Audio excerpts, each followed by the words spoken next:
اعوذ باللہ من الشیطان الرجیم بسم اللہ الرحمن الرحیم ان ہؤلاء لیقولون۔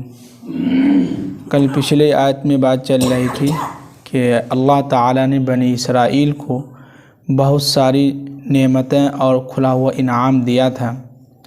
اب آگے کہہ رہے ہیں کہ ان ہؤلاء لیقولون، یہ لوگ جو ہے بالکل صاف صاف یہ بات کہتے ہیں کہ ان ہی کہ کچھ بھی نہیں ہے الا موتتنا الاولی، کہ ہمیں جو پہلی مرتبہ موت آ گئی بس وہی ہے، اور وما نحن بمنشرین، اور ہمیں دوبارہ زندہ نہیں کیا جائے گا۔ یعنی کافی لوگ اللہ کے نبی صلی اللہ علیہ وسلم سے یہ کہتے تھے صاف صاف کہ اے نبی، مجھے جو پہلی مرتبہ جو موت آ گئی وہی کافی ہے، دوبارہ اللہ تعالیٰ ہم کو کیا ہے نہیں اٹھائیں گے، یہ کہتے تھے۔ اور آگے یہ بھی کہتے تھے کہ فَأْتُوا بِآبَائِنَا إِن كُنتُمْ صَادِقِينَ، اگر آپ سچے ہیں، واقعی میں آپ اللہ کے نبی ہیں، تو آپ ہمارے جو باپ دادا جو دنیا سے گزر چکے ہیں ان کو آپ اٹھا کے لے آئیے۔ کیا ہے؟ یعنی یہ کہتے تھے کہ میرے جو باپ دادا وہ دنیا سے گزر چکے ہیں، آپ جو کہہ رہے ہیں کہ اللہ تعالیٰ دوبارہ زندہ کریں گے، دوبارہ اٹھائیں گے، تو اگر آپ سچے ہیں تو بِآبَائِنَا، ہمارے باپ دادا قبر کے اندر سوئے ہوئے مر چکے ہیں، ان کو آپ دوبارہ زندہ کر کے لائیے، تب ہم مانیں گے، یہ بات کہتے تھے۔ اب آگے کہہ رہے ہیں کہ اہم خیر، بھلا یہ بتلاؤ کہ یہ لوگ بہتر ہے یا ام قوم تبع، یا تبع کی قوم۔ یہاں پر تبع سے مراد یہ ہے کہ یمن کے جو بادشاہ تھے ان کا ایک لقب تھا تبع، جیسے ہوتا ہے نا کسی کا ایک لقب ہو جاتا ہے، اسی طرح ان یمن کے جو بادشاہ تھے ان کا لقب تھا تبع۔ تو ان کی جو قوم کے جو لوگ تھے، جو جتنے بھی سارے لوگ تھے وہ لوگ ایمان لے آئے تھے، تو ان کے بارے میں کہہ رہے ہیں کہ یہ تبع کی قوم بہتر ہے، یہ کافی لوگ بہتر ہیں، سب سے اچھا تو یہ تبع کے لوگ ہیں جو ایمان لے آئے تھے، بات مان لیے تھے۔ اب آگے کہہ رہے ہیں کہ والذین من قبلہم، اور ان سے پہلے جتنے بھی لوگ تھے اہلکناہم، ان سب کو ہم نے ہلاک و برباد کر دیا تھا۔ کیا ہے؟ ان سب کو ہم نے ہلاک و برباد کر دیا تھا۔ انہم کانوا مجرمین، اب یہ کہ ان لوگوں کو ہلاک و برباد ہم نے کیوں کیا تھا، کیا وجہ تھی؟ کچھ لوگ کہتے ہیں نا کہ بھائی کیا وجہ تھی، کیوں ان کو آپ نے ہلاک و برباد کیا، ان کو کیوں پریشان کر رہے ہیں، کیا وجہ تھی؟ تو اللہ تعالیٰ کہہ رہے ہیں کہ انہم کانوا مجرمین، ہلاک ہم نے اس لیے کیا تھا کہ یہ سارے کے سارے لوگ مجرم تھے، گنہگار لوگ تھے، ایمان نہیں لاتے تھے، اللہ کی نبی کی باتوں کو جھٹلاتے تھے، ان کو گالی دیتے تھے، برا بھلا کہتے تھے، اس لیے ہم نے ان لوگوں کو ہلاک و برباد کر دیا۔ اب آگے کہہ رہے ہیں کہ وما خلقنا السماوات والارض، اور ہم نے آسمان اور زمین، ان وما بینہما، اور ان دونوں کے درمیان جتنی بھی چیزیں ہیں، لاعبین، ان سب کو ہم نے بیکار اور بے فائدہ کھیل کے لیے نہیں بنایا ہے۔ یعنی یہ جو آسمان ہے، یہ زمین ہے، اور اس کے درمیان جتنی بھی چیزیں ہیں مخلوق، سب کو ہم نے بیکار اور بے فائدہ کھیل کے لیے ہم نے نہیں پیدا کیا ہے۔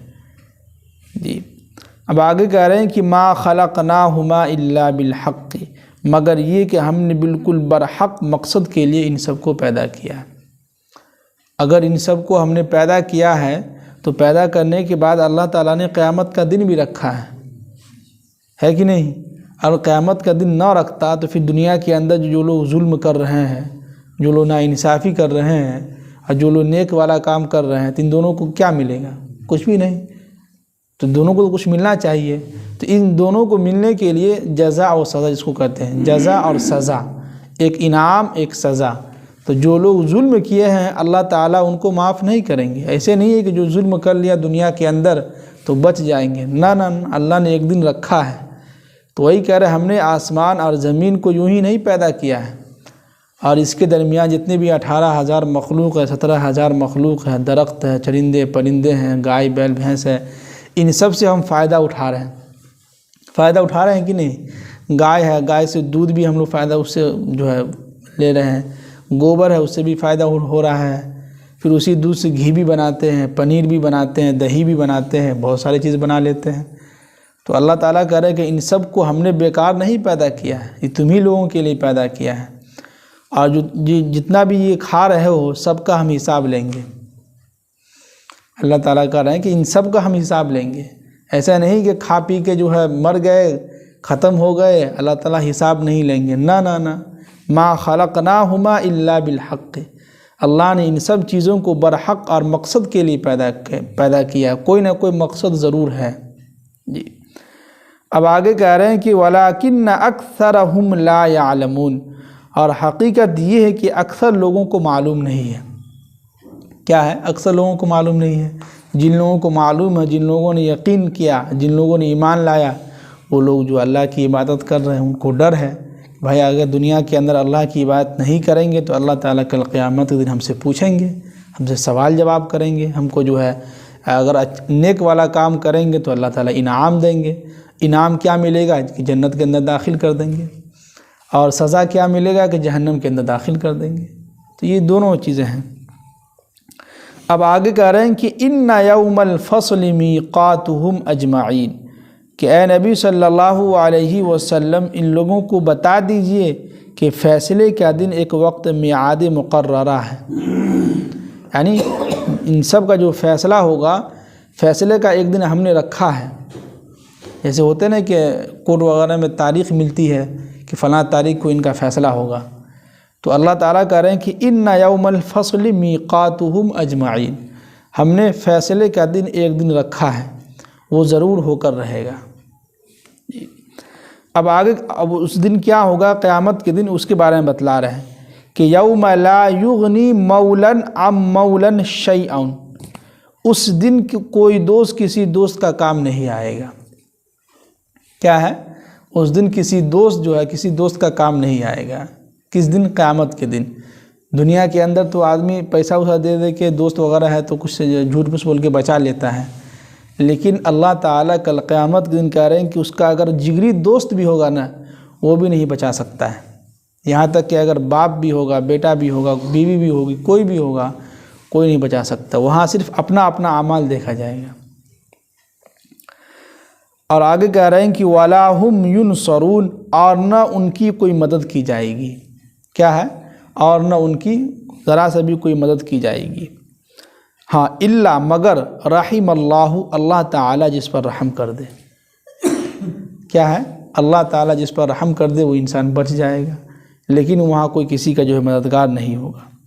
اب آگے کہہ رہے ہیں کہ انہ هو العزیز الرحیم، تو یاد رکھو کہ اللہ تعالیٰ صاحب اقتدار اور رحیم بھی ہیں، یعنی اس دنیا کا بھی مالک ہے اور آخرت کا بھی مالک ہے، سب کا اقتدار کا مالک وہی ہیں، اور رحیم بھی ہیں۔ ہو سکتا ہمارے گناہوں کو معاف کر دے، ہو سکتا کچھ رحم کر دے، لیکن اللہ کے علاوہ کوئی نہیں جو ہم پر رحم کرے گا، صرف ایک اللہ ہے جو ہم پر رحم کرے گا تو ہم کو بچا لے گا، کوئی نیکی کام آ جائے کچھ بھی۔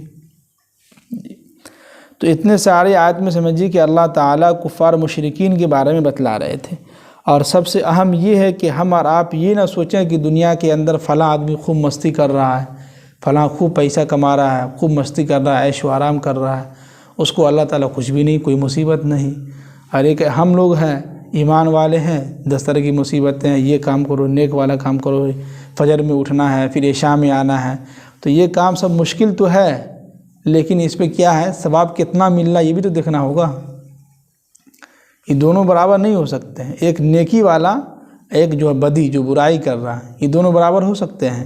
نہیں ہو سکتے۔ ایک وہ ہے جو لوگ 5 وقت کے نمازی ہیں، جو نمازی کہلاتے ہیں، 5 وقت کے نمازی ہیں، ایک وہ لوگ ہیں جو جمعہ آتے ہیں، یہ دونوں برابر ہو سکتے ہیں؟ بالکل نہیں، دونوں کا الگ الگ 5 وقت کے نمازی کا الگ مقام ہوگا، وہ اونچی جگہ پہ ہوں گے، اور جو لوگ کبھی کبھی آتے جمعہ ان کا کیا ہوگا؟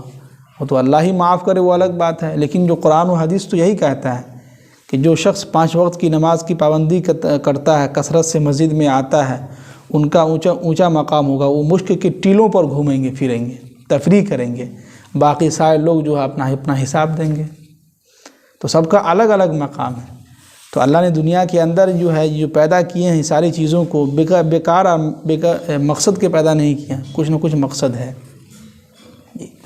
اور ایک بات یہ کہ بہت دنوں پہلے جب ہم گھر پر تھے تو یہ مشورہ ہوا ہے، مسلم پرسنل لا بورڈ، جو آل انڈیا مسلم پرسنل لا بورڈ جو ہوتے ہیں، تو ان کے جتنے بھی ہندوستان کے علماء کرام مفتیان کرام ہیں سب مل کے بیٹھے تھے ندوہ کے اندر.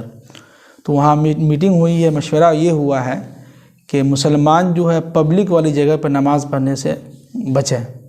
جیسے کہ اسٹیشن ہے, بہت زیادہ بھیڑ بھاڑ ہے, وہاں نماز نہ پڑھیں. ایسی جگہوں سے یعنی کہ مسلمانوں کو منع کیا گیا ہے. اگر ادا کرنا چاہے تو کر سکتا ہے اگر زیادہ بھیڑ بھاڑ نہ ہو. جیسے کوئی اسٹیشن ایسا جو خالی رہتا ہے, اب جیسے کہ موتیہاری اسٹیشن میں بہت بھیڑ بھڑکا رہتا ہے, وہاں آدمی نماز ادا کرے گا تو آنے جانے والوں کو تکلیف ہوگی, اس وجہ سے منع کیا گیا. ہاں جہاں پر خالی جگہ ہے, جہاں کسی کا آنا جانا نہیں ہے, تو وہاں آپ نماز ادا کر سکتے ہیں. یہ وہاں بل پاس ہوا ہے اور اعلان کیا گیا ہے. دوسرا یہ ہوا ہے کہ اب عورتیں بھی جو ہے مسجد میں جا کے نماز ادا کرے گی. یہ بھی بل پاس ہوا ہے. سختی سے علماء کرام نے کہا کہ اس پر عمل کیا جائے. اس پر جو ہے پورے ہندوستان کے علماء کرام ایک جگہ ندوہ میں بیٹھے ہیں, اس کا مشورہ بھی ہوا ہے. اور پچھلے ہفتے جو ہے اس کا ان کا کیا حشر ہوگا. خاص طور سے محلے گاؤں دیہات میں کچھ عورتیں ایسی جو کبھی نماز کے بارے میں جانتی بھی نہیں ہے اور ساری زندگی ایسے ہی رہ جاتی ہے, پھر دنیا سے چلی جاتی ہے, تو ان کا کیا حشر ہوگا. تو ان کے ذمہ دار ہم ہی لوگ ہیں, شوہر لوگ ہیں, مرد حضرات ہم ہی لوگ یہاں بیٹھ کے